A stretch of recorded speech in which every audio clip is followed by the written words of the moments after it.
Tout ce qu'on vit dans le mariage est la conséquence du choix qu'on a fait en amont. Tout. Un bon choix produit des mauvais résultats dans le mariage si seulement si ces bons choix n'ont pas évolué dans le mariage.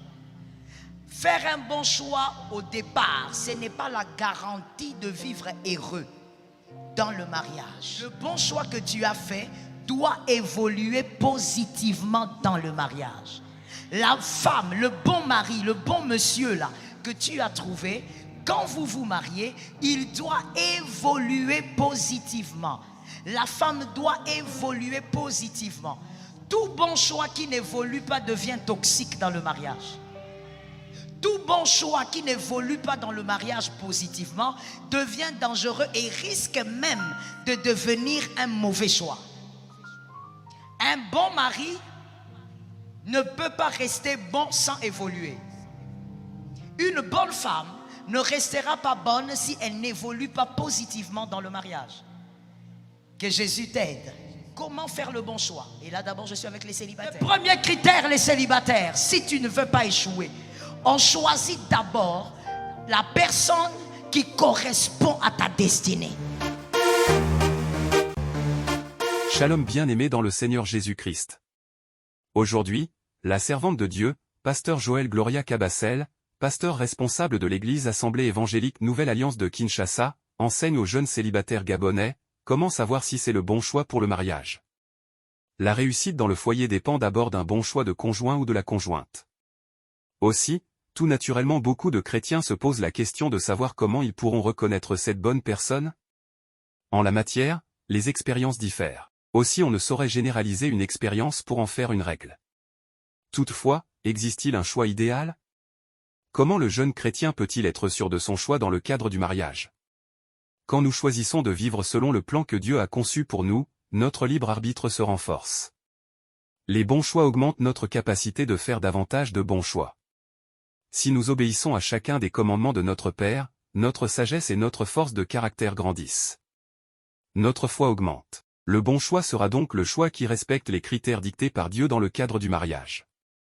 Quels sont donc les principaux critères pour un bon choix de conjoint ou de la conjointe? Suivez tout de suite la servante de Dieu Joël Gloria Cabassel dans Comment savoir si c'est le bon choix pour le mariage.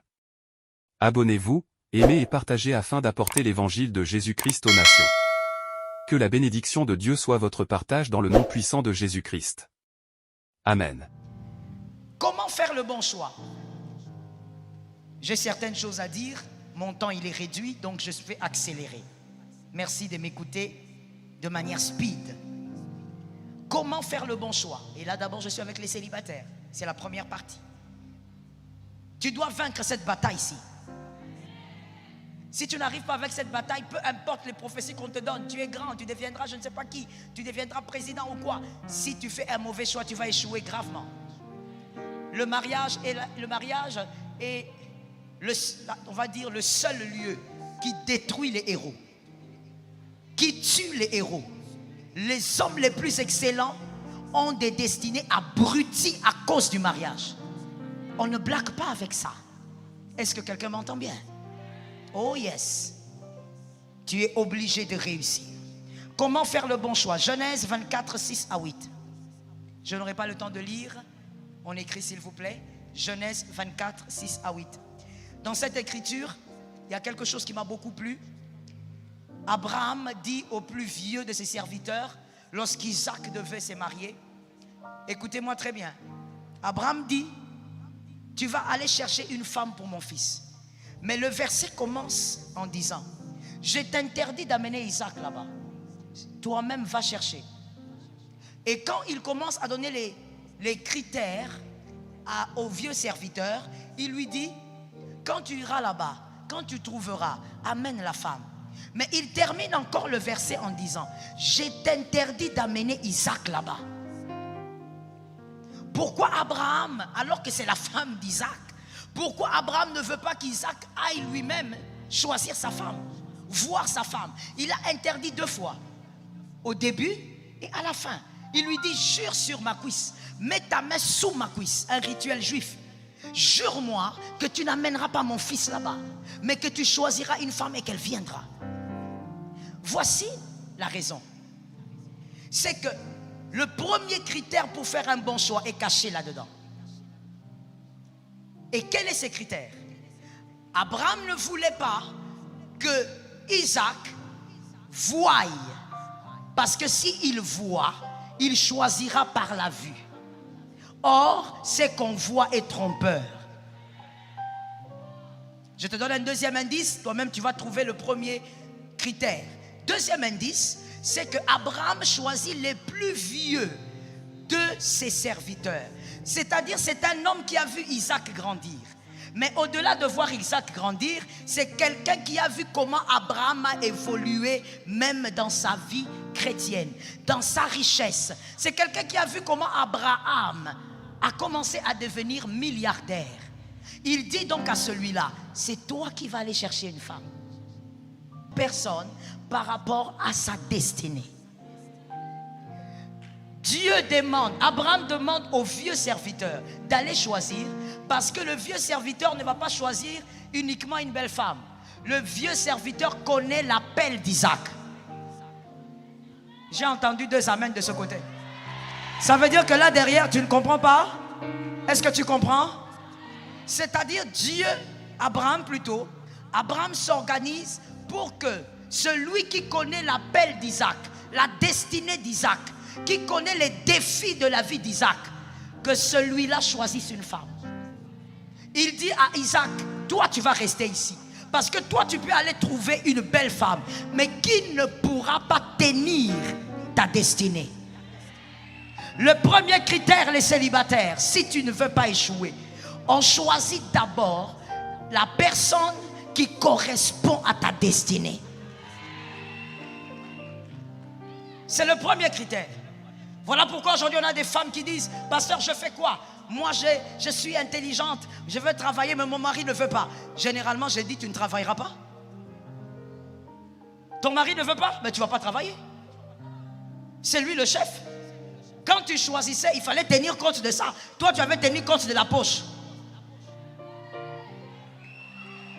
On choisit celui qui correspond à ta destinée. Tu as des rêves, tu as des ambitions, tu as des choses à réaliser avec Dieu, tu as des choses à réaliser pour ta nation. Ne choisis pas quelqu'un qui va te freiner, ne choisis pas quelqu'un qui va t'arrêter, ne choisis pas quelqu'un qui va critiquer tes talents. Pendant que toi tu parles en langue, lui il critique. Choisis celui qui correspond à ta destinée. Ça tombe sur les célibataires. Écoute-moi très bien. La beauté peut tuer une destinée. Monsieur, c'est à toi que je m'adresse. Les garçons célibataires là, qui ont du mal des fois à écouter les conseils. La beauté peut tuer une destinée. Tu épouses une belle femme, mais une belle femme qui est je ne sais pas comment dire.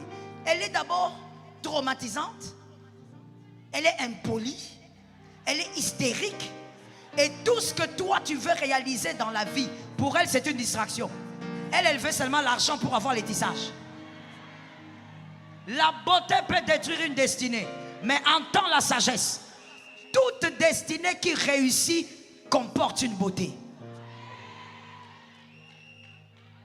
Il n'y a personne qui n'admire pas une destinée qui réussit. Fais attention à tes choix. Deuxième critère, j'ai dit que je speedais un peu. Deuxième critère, pour ne pas faire un mauvais choix, pour vaincre la bataille, que ce soit du divorce ou encore d'un malheur dans le mariage, on s'intéresse profondément à l'éducation et à la foi. Profondément. Quelle est sa foi? Je n'ai pas dit il prie où. Ce n'est pas l'église qui garantit quelqu'un de bien. C'est sa foi. Est-ce que quelqu'un m'entend? Je n'ai pas non plus dit, il faut rester équilibré. Je n'ai pas non plus dit que l'église c'est le cœur. L'église n'a jamais été le cœur. C'est l'ignorance et il faut que tu sors de cette ignorance. Ok? L'église locale existe dans la parole de Dieu et ça aiguise le peuple de Dieu. Mais je dis, un bon mari, une bonne femme, ça ne dépend pas de l'église ni du pasteur. Ça dépend d'abord de sa foi. Deuxième critère, éducation et la foi. Je commence par la foi. Comment toi tu es chrétien, tu veux épouser un bouddhiste? Vous allez résoudre ça comment? Quand toi tu invoques Jésus, lui il invoque des choses un peu bizarres. Quand toi tu invoques Jésus, lui il te dit tais-toi, Jésus n'est pas Dieu, Jésus est un prophète. Et puis tu viens nous dire non maman, il prie quoi? Celui qui ne croit pas que Jésus est Dieu ne peut pas être ta femme, ne peut pas être ton mari. Tu me donnes un amen de quelqu'un qui doit guérir. Ça ne peut pas être ton mari. Jésus est Seigneur, Jésus est Seigneur, Jésus est Dieu. Mais eux dans leur église là-bas, ils disent que Jésus est un bon prophète, c'est un grand prophète. Il est comme Moïse. Jésus n'est pas Moïse. Avant que Moïse ne soit. Thank you. Maintenant toi comment? C'est tous les femmes, les sœurs. Non. Que Jésus te délivre du mal. Voilà pourquoi, mademoiselle, ne cherche pas à te marier comme si tu fouillais un lion. Parce que quand tu veux te marier comme si tu fouilles un lion, tu seras prêt à tout prendre. L'éducation. Il ne suffit pas de parler avec la personne. Parce que pendant les fiançailles, toute personne devient un agneau. C'est pourquoi mon frère, écoute-moi bien, c'est pour les frères célibataires, écoute-moi bien. Tu es aventurier quand tu dis, non pasteur, je ne veux pas me marier bientôt, on prend le temps pour se connaître. Tu ne la connaîtras pas. Tu ne la connaîtras pas. Je te dis, dans les fiançailles, tout le monde fait semblant. Arrête de croire que tu connaîtras cette fille, tu ne la connaîtras pas. Mais comment maintenant savoir de quel type d'éducation elle est nourrie? Observe son entourage. Écoute, l'entourage définit la vision de la vie de la personne. Tu n'as pas besoin forcément de l'écouter beaucoup. Observe quelles sont les personnes qui l'entourent. Et tu sauras quelle est la perception de la vie de cette personne. Quelles sont les valeurs de cette personne? Quelle est même l'éducation de cette personne? Et je vais encore au-delà. Tu dois, monsieur, le mariage n'est pas un jeu. Mademoiselle, le mariage n'est pas un jeu. Par la grâce de Dieu, mes livres vont arriver demain. Quelques de mes livres, parce que je n'en ai plus, c'est épuisé. Et je crois qu'il y a le mariage n'est pas un jeu, mais je crois qu'il y en a peut-être seulement 5, il n'y en a pas beaucoup. Le mariage n'est pas un jeu. Ça peut te tuer. Lorsque tu veux épouser un homme, tu dois savoir qui est son père. Vous, les jeunes sœurs d'aujourd'hui, vous négligez des choses essentielles. Tu es avec lui sur WhatsApp, matin, midi, soir. Tu envoies des cœurs, tu envoies des têtes, tu envoies des pieds, tu envoies des mollets. Tu dois savoir qui est son papa. Son père est mort, d'accord. Sa maman est où?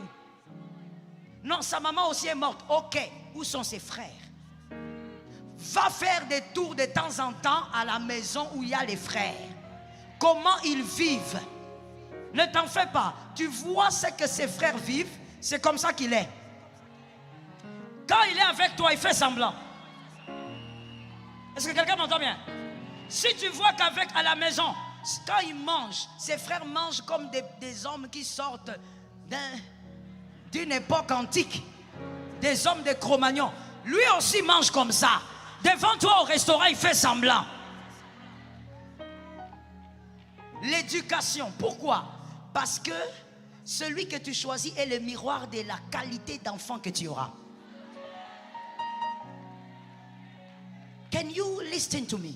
Celui que tu choisis révèle la qualité d'enfant que toi tu auras.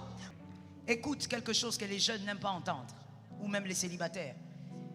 Un corps moins attrayant peut piéger un cœur par son caractère. Le corps d'un homme ou d'une femme qui n'est pas très attrayant. Mais tu vois, c'est pourquoi généralement les gens disent, je ne sais pas si vous aussi vous le dites ou vous l'avez constaté, les belles femmes ne s'aimeraient pas vite. Vous le dites aussi? Vous l'avez constaté? Je ne parle pas des beautés parce que la beauté est relative, mais je parle, il y a des beautés, vous savez, quand on la met là, sur 10, 5 hommes vont dire, elle est belle. Ce genre de beauté-là, souvent elle ne se marie pas vite. Parce que c'est pour te faire seulement comprendre que le mariage n'est pas une affaire d'abord de beauté. Un corps qui n'est pas très attrayant peut piéger le cœur d'un homme par le caractère. Oh, même moi en tant que pasteur, ça m'est déjà arrivé de dire, ah, ces frères-là, ils suivent quoi?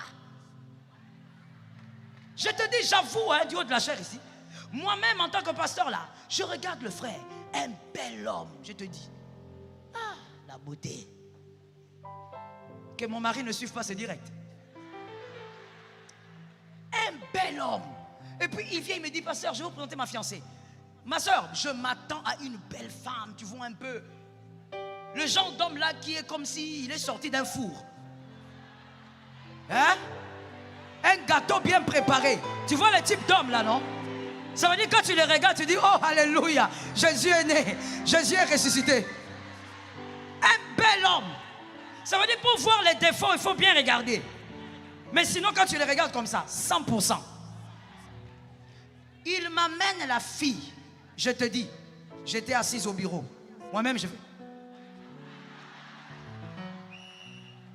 Et je dis, c'est quoi ça? Je dis, ce sont des combats ou bien? Tout ce que je vais te dire, c'est qu'elle n'est pas attrayante. Elle n'a pas un joli corps. Elle n'est pas spéciale. Elle a même les tresses africaines qu'elle a mis bien sur sa tête calmement. Mais ce garçon est dingue d'elle.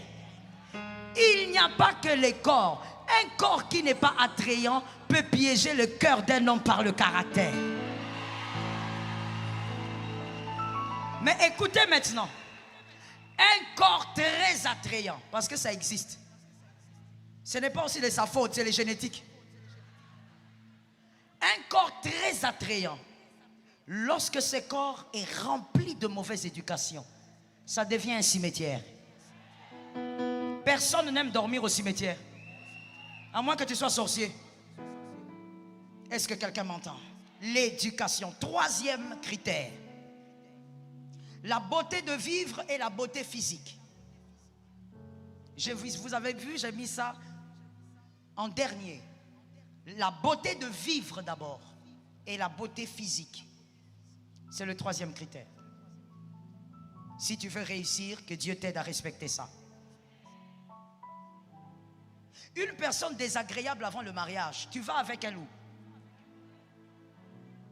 Vous n'êtes même pas fiancé, proposant, mais vous vous disputez tous les jours. Tous les jours. Mais tu tiens à elle pourquoi? Qui t'a envoûté? Au nom de Jésus, sors du joug. Au nom de Jésus, sors de ce joug. Les célibataires, tu ne donnes pas un amen, j'arrête. Sors de ce joug-là. Vous savez, la beauté de vivre, hein, doit commencer avant le mariage. Et ça va continuer à l'intérieur. On n'est pas encore marié. Mais toi, attends, quand on est normalement quand on est fiancé, ou quand on est proposant, ou ajoute encore un autre terme que vous avez créé, quand on est avec son avenir. Lorsqu'il vient te voir, il t'accompagne, vous causez, et puis tu le réaccompagnes. Vous causez, et puis tu le réaccompagnes. Mais vous êtes seulement, je vous dis bien, vous êtes proposant ou fiancé. Mais quand vous êtes ensemble,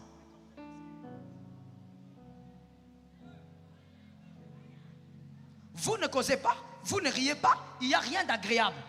Vous allez où? Tu veux une alliance ou tu veux le mariage? Il y a une différence. Tu veux l'alliance ou le mariage? Vous savez, en général, il y a des exceptions, mais permettez-moi de prêcher les généralités, parce que sinon nous allons nous perdre. En général, la femme, elle aime un homme qui le fait rire.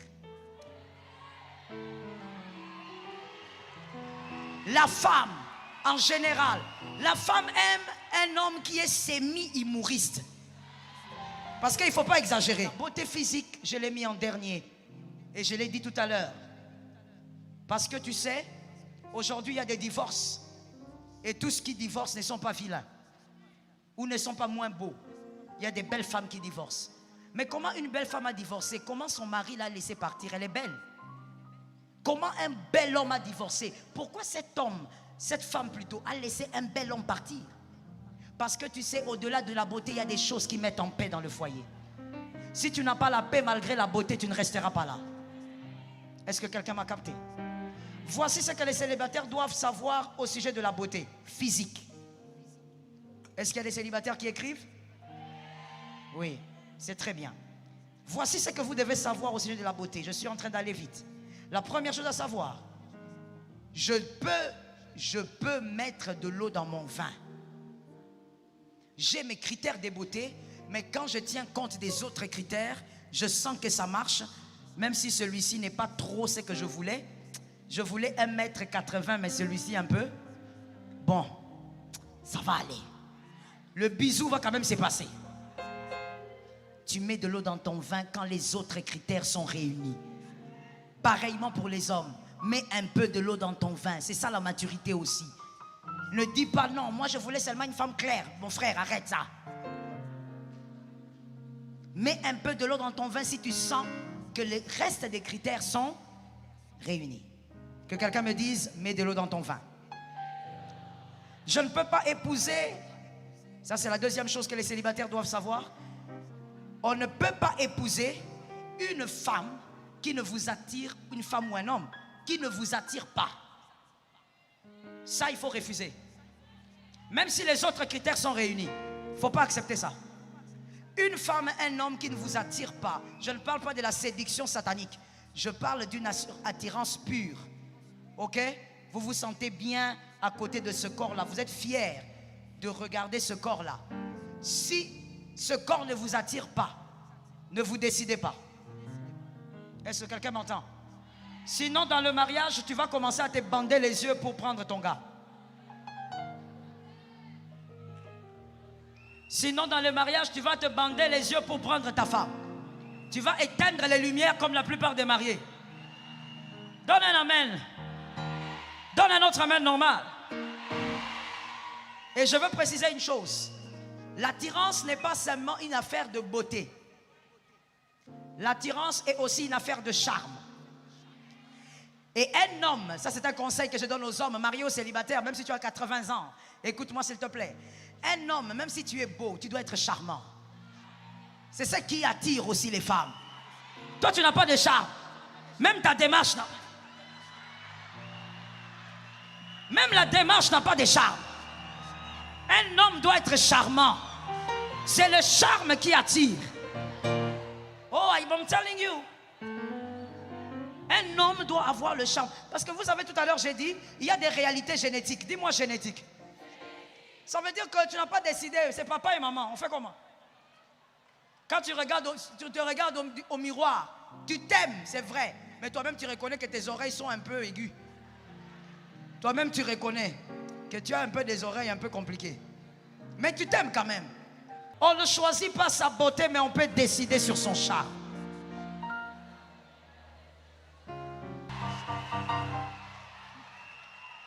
Toi, tu es avec la fiancée là, ça fait 2 minutes, mais il n'y a que toi qui parles. Tu sais, c'est que... Il n'y a pas de charme dedans. Le charme d'un homme passe aussi par sa manière de s'habiller. Mon frère, arrête avec les pantalons courts comme ça. Arrête un peu avec ça. Arrête avec les pantalons là. J'ai dit à quelqu'un d'arrêter. Que le frère me donne des amens, s'il vous plaît.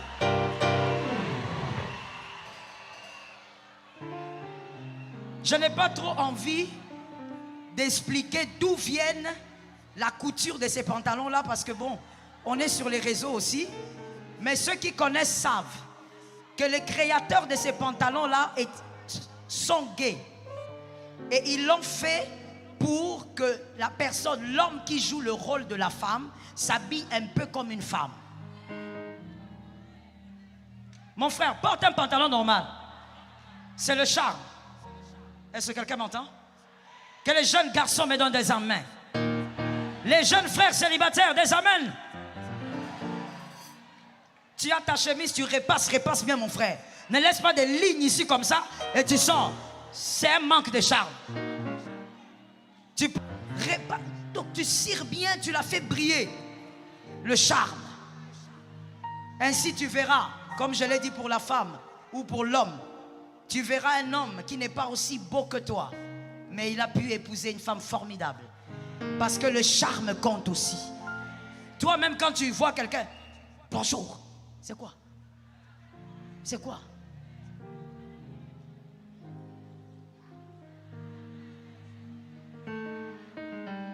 Ceux qui ont compris ont compris. Hein? C'est quoi? Je ne peux pas citer le nom, on ne cite pas ce nom-là. Ça va léser certaines personnes. Oh, frère. Tu vois la sœur en Christ passer. Elle est là dans la joie du Seigneur en train de passer. Bonjour. C'est quoi? Tu crois qu'elle est dans le coma? Elle n'est pas dans le coma. Dis un bonjour avec le charme. Non, pourquoi à chaque fois que moi je drague les filles on ne m'aime pas? Tu n'es pas charmant. Est-ce que quelqu'un m'entend? Un homme charmant est dangereux. Je te dis, tu vas t'étonner, tu vas te demander, mais cette fille, elle suit quoi chez ce gars? Mon frère, le charme. Il a une pilote, mais il est charmant. Il mange en babouche de douche, mais il est charmant. Et toi, tu es là à te tuer. Qu'est-ce que tu cherches chez ces garçons? Papa, elle cherche le charme. Que Jésus te donne la victoire. Célibataire, au nom de Jésus, mariez-vous. Faites de bons choix au nom de Jésus. Attention, il ne faut pas choisir celui qui ne t'attire pas physiquement. Sinon, dans le mariage, tu seras infidèle. Tu seras un homme infidèle comme la blague. Tu n'as jamais été un garçon impudique. Tu as grandi dans l'église. Tu t'es bien marié. Mais à cause d'un mauvais choix, juste un critère que tu as négligé, tu risques de devenir infidèle dans le mariage. Je connais des hommes, malheureusement, qui sont gravement mariés, plus de 30 ans de mariage pour certains. D'autres, si je ne me trompe, c'est maintenant 21 ou 22, mais qui se masturbent. Des hommes mariés. Ils se masturbent sérieusement. Pourquoi? Parce qu'il a une femme, mais ce n'est pas la femme qui l'attire. Et ça, c'est un malheur. C'est un drame. Que Dieu te délivre. Je ne choisis pas celui qui ne m'attire pas. C'était le 40e point. Deuxième, n'est-ce pas? D'accord.